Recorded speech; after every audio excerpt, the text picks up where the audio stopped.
ব্যবসায় সংগঠন ও ব্যবস্থাপনা প্রশাসন। আমি আপনাদের ব্যবসায় সংগঠন ও ব্যবস্থাপনার সপ্তম অধ্যায় রাষ্ট্রীয় ব্যবসা নিয়ে আজকে আলোচনা করব। রাষ্ট্রীয় ব্যবসা, তো রাষ্ট্রীয় ব্যবসা হলো জনগণের কল্যাণের জন্য যে ব্যবসা পরিচালিত হয়ে থাকে তাকে আসলে বলা হয় হলো রাষ্ট্রীয় ব্যবসা। এটা আসলে নিজস্ব মানে রাষ্ট্রীয় কর্তৃক বা সরকার কর্তৃক আইন দ্বারা পরিচালিত হয় এবং নিয়ন্ত্রিত হয়, তাকে আসলে বলা হয় হলো রাষ্ট্রীয় ব্যবসা। এখানে আসলে অন্য কারো এই পরিচালনায় কোনো অংশগ্রহণের কোনো সুযোগ থাকে না। তাহলে রাষ্ট্রীয় ব্যবসা কি? রাষ্ট্রীয় ব্যবসা হলো রাষ্ট্র কর্তৃক আইন দ্বারা বা সরকার কর্তৃক আইন দ্বারা যে প্রতিষ্ঠান পরিচালিত হয় এবং নিয়ন্ত্রিত হয় তাকে বলা হয় হলো রাষ্ট্রীয় ব্যবসা। তা রাষ্ট্রীয় ব্যবসায় কাকে বলে সম্পর্কে আমরা জানলাম। এখন রাষ্ট্রীয় ব্যবসার বৈশিষ্ট্য নিয়ে একটু আলোচনা করি। তা রাষ্ট্রীয় ব্যবসার বৈশিষ্ট্য হলো, দেখেন, সবার আগে হলো স্বতন্ত্র গঠন প্রণালী, রাষ্ট্রীয় মালিকানা, তারপর স্বাধীন আইনগত মর্যাদা, জনগণের উদ্দেশ্য, এরপর হলো রাষ্ট্রীয় ব্যবস্থাপনা ও পরিচালনা, এরপর হলো বৃহদায়তন প্রকৃতি, চিরন্তন স্থায়িত্ব। যেহেতু রাষ্ট্রীয় ব্যবসা সরকার বা রাষ্ট্র কর্তৃক আইন দ্বারা পরিচালিত হয় এবং গঠন হয়, এটা আসলে ছোট কোনো প্রতিষ্ঠান না, এটা বড় একটি প্রতিষ্ঠান। এবং এটা দেখেন এখানে হচ্ছে স্বতন্ত্র গঠন প্রণালী, এখানে কোনো মানে কারো জোর বা কোনো কিছুতে এখানে আসা যায় না, এখানে যে যার গণতন্ত্রের মাধ্যমে এইটার কাজ হয়ে থাকে, ঠিক আছে, স্বতন্ত্র ধর্মী।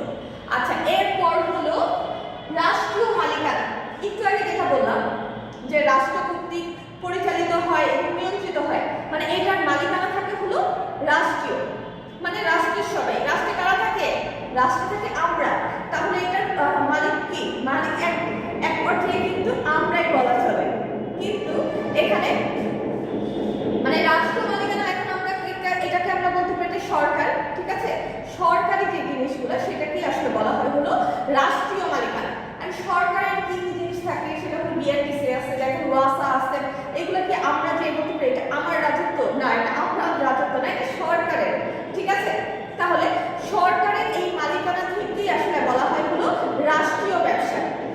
এরপর হলো স্বাধীন আইনগত মর্যাদা। এর মর্যাদাটা হলো স্বাধীনভাবে এর মর্যাদাটা পালন হয়ে থাকে। এরপরটা দেখেন জনকল্যাণের উদ্দেশ্য।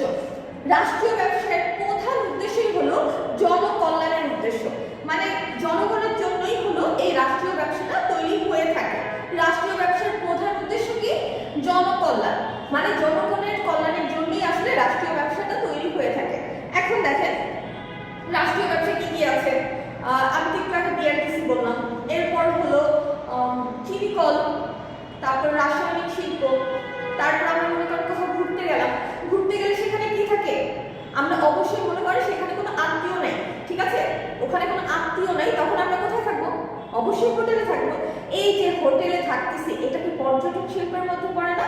এই যে এটাকে বলা হলো পর্যটন শিল্প, এটাও হলো রাষ্ট্রীয় মালিকানাধীন।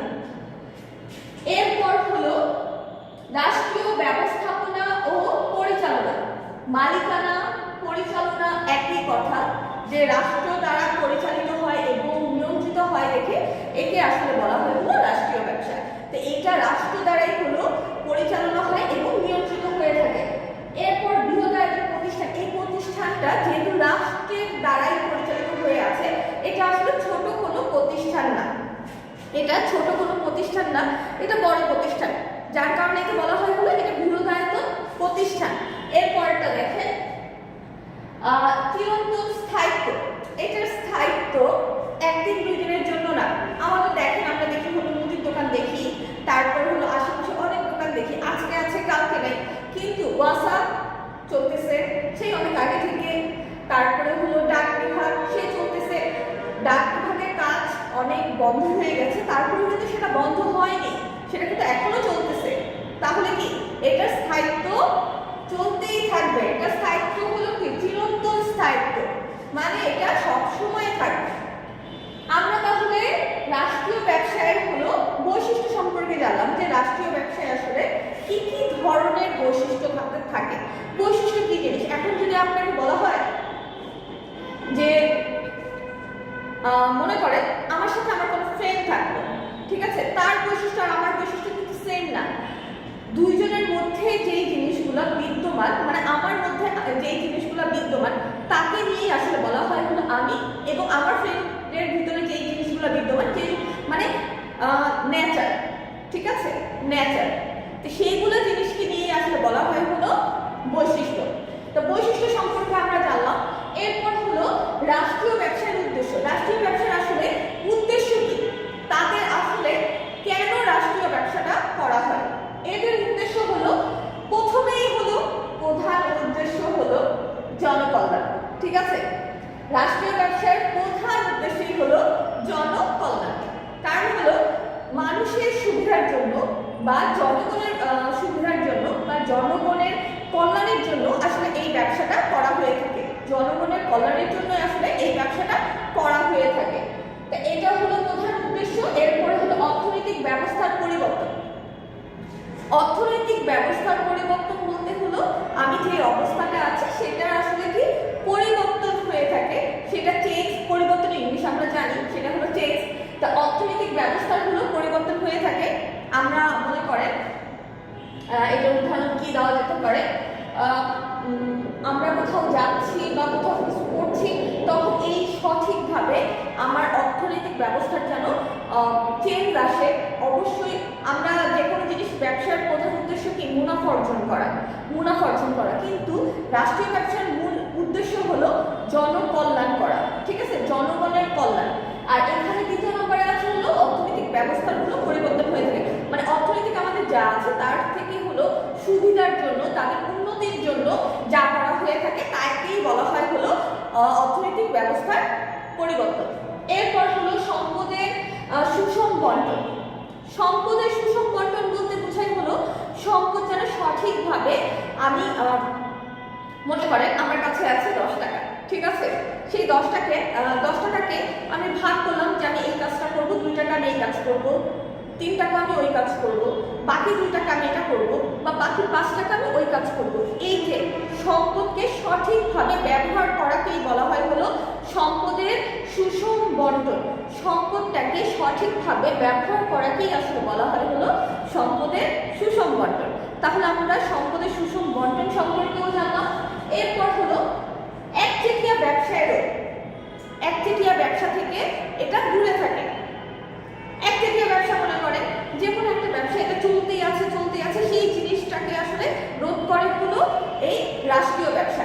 এখন মনে করেন মাঝখানে হলো যে পেঁয়াজের দাম, অনেক কিছুর দাম অনেক সময় বেড়ে যায় না, তখন কিন্তু রাষ্ট্রের দ্বারা বা সরকারের দ্বারা আমরা দেখি না রাস্তাঘাটে পেঁয়াজ বিক্রি করে, তারপর আটা বিক্রি করে, তেল বিক্রি করে।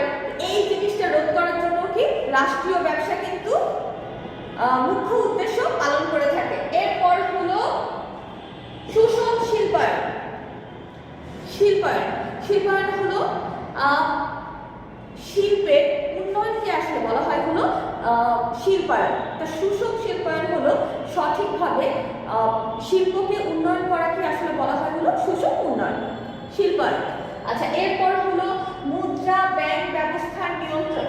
মুদ্রা ব্যাংক ব্যবস্থার নিয়ন্ত্রণ, আচ্ছা, ব্যবস্থার নিয়ন্ত্রণ।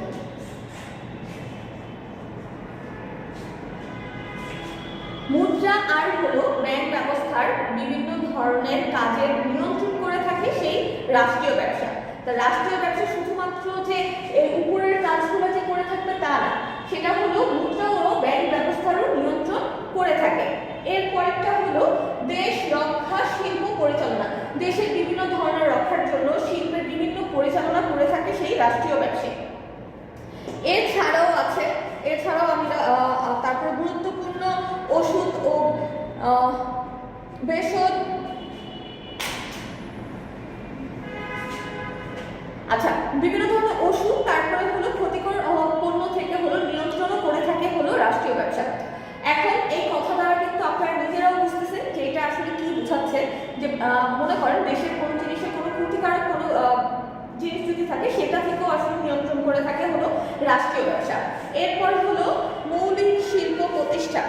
ভারী ও মৌলিক শিল্পের ব্যবস্থাকে বলা হয় হলো যে মৌলিক জিনিসটাকে মৌলিক জিনিসটা হলো বিভিন্ন জিনিসটাকে যখন আমি একত্রিত করে যখন নতুন একটি জিনিসে রূপান্তর করবো, সেটা আমরা ক্লাস 9-10-এও পড়ে আসছি মৌলিক যৌগিক। ঠিক আছে, ওই একই জিনিস কিন্তু আমাদের এখন পর্যন্তও আছে, যে কোনটাকে মৌলিক বলে কোনটাকে যৌগিক বলে। ঠিক আছে, তাহলে এই ব্যবস্থাগুলো উন্নতি করে বা এটাকে হলো সামনে আগাতে পারে হলো সেই রাষ্ট্রীয় ব্যবসার মাধ্যমে। আর রাষ্ট্রীয় ব্যবসার মাধ্যমে সবচেয়ে গুরুত্বপূর্ণ আরেকটি বিষয় হলো, সেটা হলো কর্মসংস্থানের সুযোগ সৃষ্টি করে দেয়। তো রাষ্ট্রীয় ব্যবসার মাধ্যমে শুধুমাত্র যে শিল্পের উন্নতি হয়, তারপর বিভিন্ন একচেটিয়া ব্যবসায় রোধ হয় তা না, সেটা হলো রাষ্ট্রীয় ব্যবসা যত বাড়বে তত কি শিল্পের মানে কর্মসংস্থানের সুযোগটা বৃদ্ধি পাবে।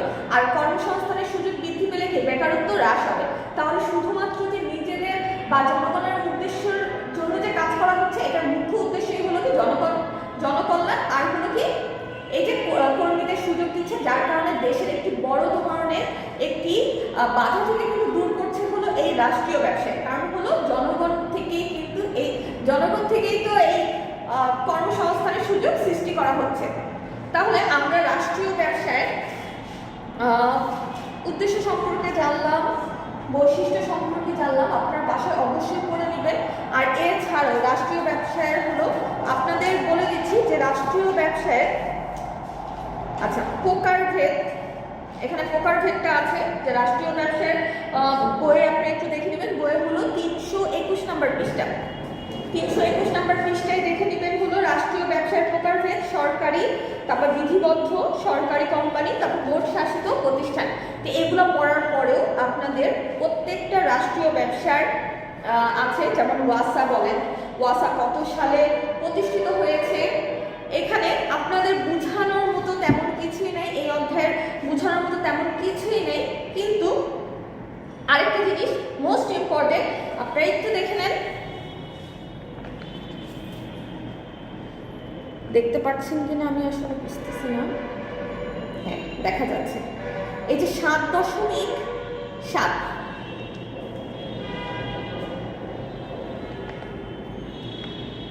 এটা মোস্ট ইম্পর্টেন্ট। ঠিক আছে, এটা আপনারা পড়ে নেবেন। যেমন বাংলাদেশ রাসায়নিক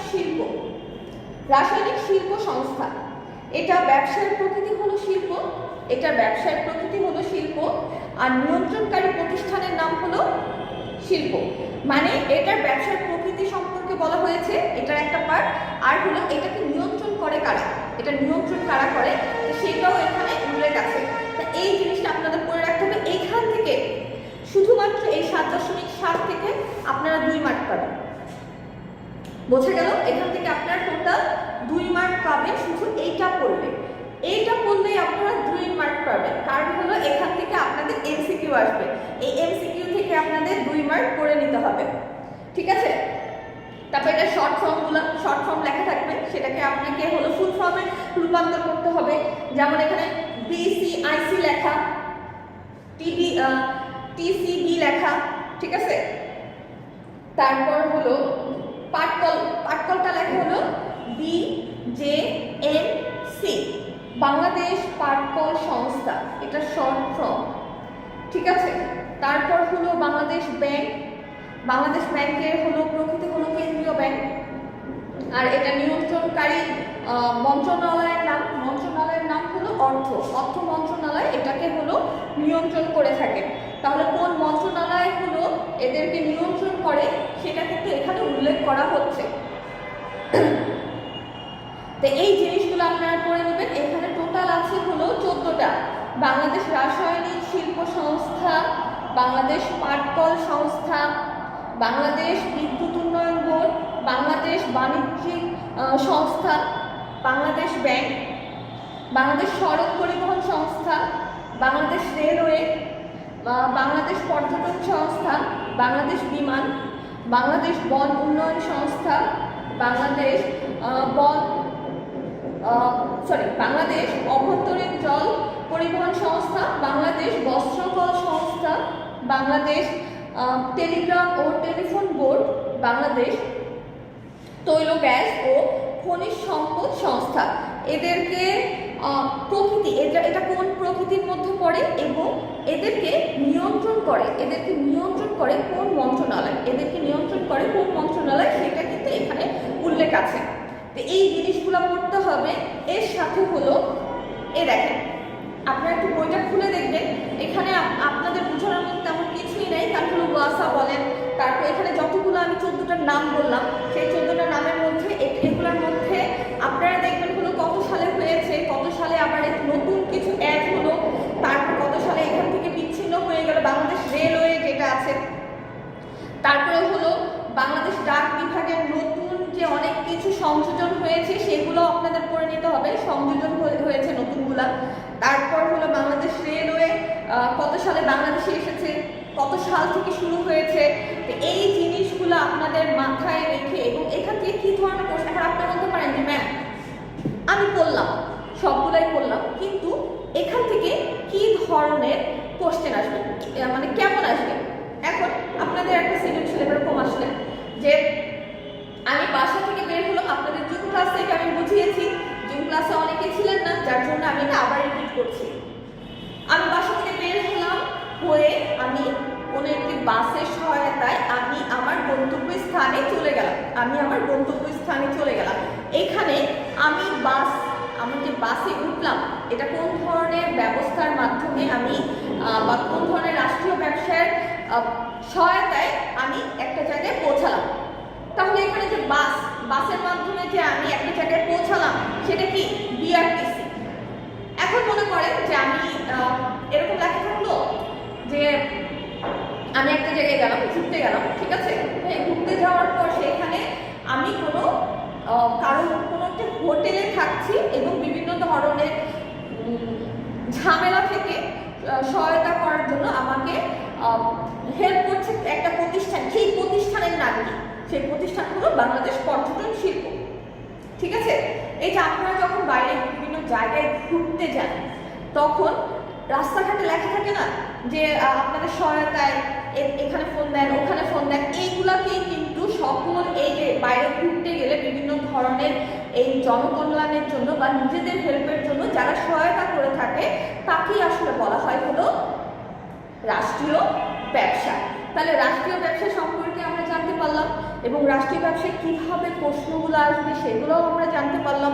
এগুলো আপনার বাসায় খুব ভালো করে পড়বেন, এবং এইখান থেকে আমি তো প্রথমেই বলে দিলাম যে এখান থেকে 100% আপনারা পাবেন, এটা শিওর থাকে, এটা কোনো মিস হবে না, ঠিক আছে।